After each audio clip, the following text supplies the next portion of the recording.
भ्रष्टाचार के हर तार की जांच होगी और जिसने भी लूटा है उसको लौटाना पड़ेगा।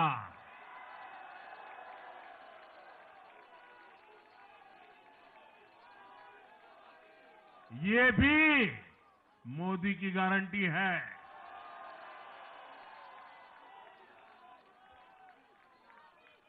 साथियों, आज जनता ने फिर एक बार कांग्रेस को कड़ा संदेश दिया है। दिल्ली के चुनाव में कांग्रेस ने जीरो की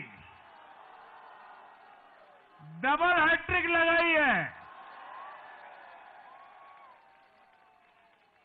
देश की राजधानी में देश की सबसे पुरानी पार्टी का लगातार दिल्ली में 6 बार से खाता नहीं खुल रहा है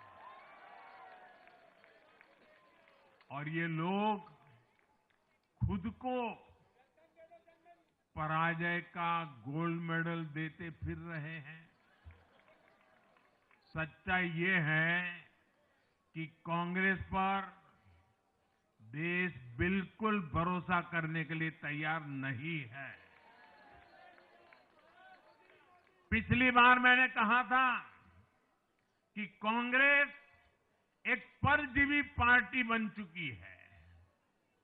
ये खुद तो डूबती है, अपने साथियों को भी डुबोती है।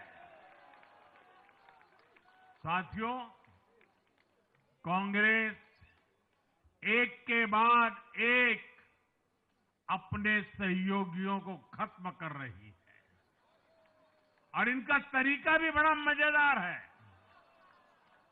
आज की कांग्रेस अपने सहयोगियों की जो भाषा है, जो उनके एजेंडा है, उसी को चुराने में लगी हुई है।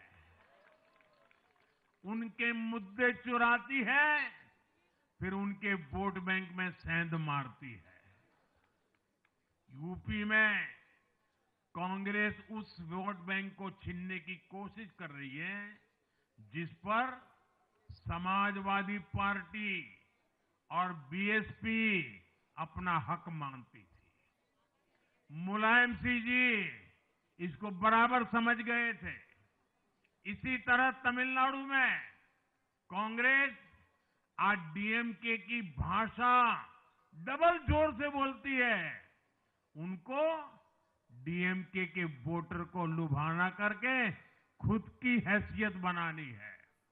बिहार में भी ये कांग्रेस ही है जो जातिवाद का जहर फैलाकर अपनी सहयोगी आरजेडी का जो पेटेंट है उसी जमीन को खाने में जुट गई है।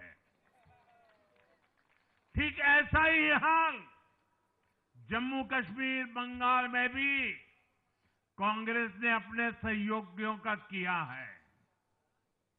अब आज दिल्ली में भी साफ हो गया कि जो भी कांग्रेस का हाथ एक बार थामता है उसका बंटाधार होना तय हो जाता है।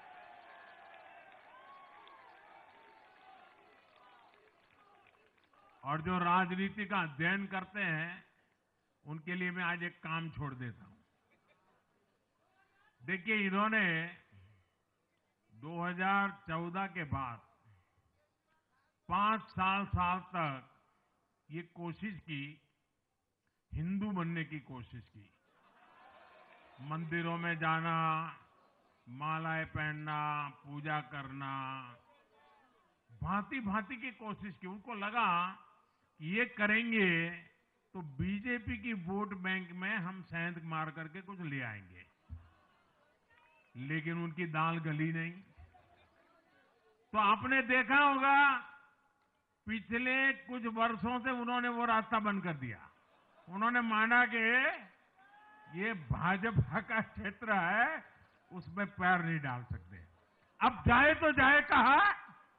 तो ये राज्यों की जो अलग अलग पार्टियां अलग अलग अपने मुद्दों पर जो अपनी जान चला रही हैं, अब उनकी नजरें उन पर है। और इसलिए, और वो भी समझ गए होंगे, बोलते नहीं होंगे, समझ गए होंगे कि ये उनको ही खा रहे हैं। साथियों, इंडी गठबंधन के दल अब कांग्रेस का ये कैरेक्टर समझने लगे हैं। इंडी वालों को ये एहसास हो रहा है कि जिस वोट बैंक को उन्होंने कांग्रेस से छीना है, अब कांग्रेस उसे वापस पाने में जुटी है।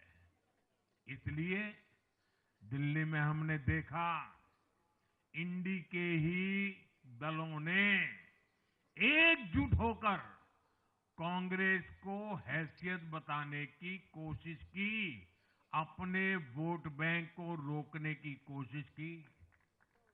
ये मीडिया वालों को पता नहीं, समय नहीं मिला। अब तो समय ही समय है उनके पास।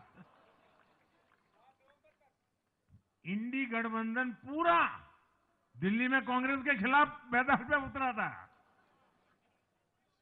और फिर भी क्या हाल हुआ देखिए, दोनों तरफ।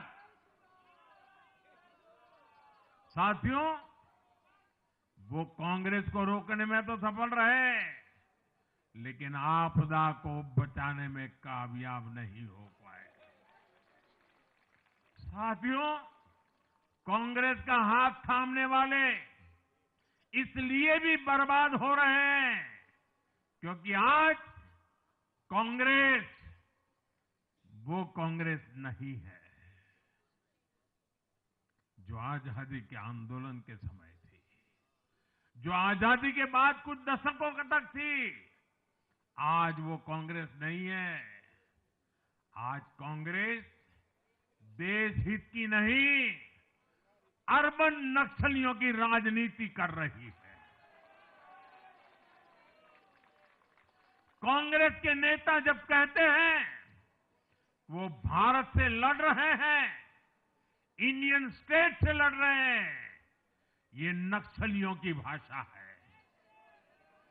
ये समाज में, देश में अराजकता लाने की भाषा है। और यहां दिल्ली में तो आपदा भी उसी अर्बन नक्सली सोच को ही आगे बढ़ा रही थी। कांग्रेस की अर्बन नक्सली सोच राष्ट्र की उपलब्धियों पर अटैक करती है। ये पूरी दुनिया में अपनी ही सोच का आर्थिक, सामाजिक और राजनीतिक निजाम लाना चाहती है। जब ये कांग्रेस में अर्बन नक्सलियों का डीएनए घुस गया है, तब ये कांग्रेस हर कदम पर बर्बाद हो रही है। साथियों, आज दिल्ली से मैं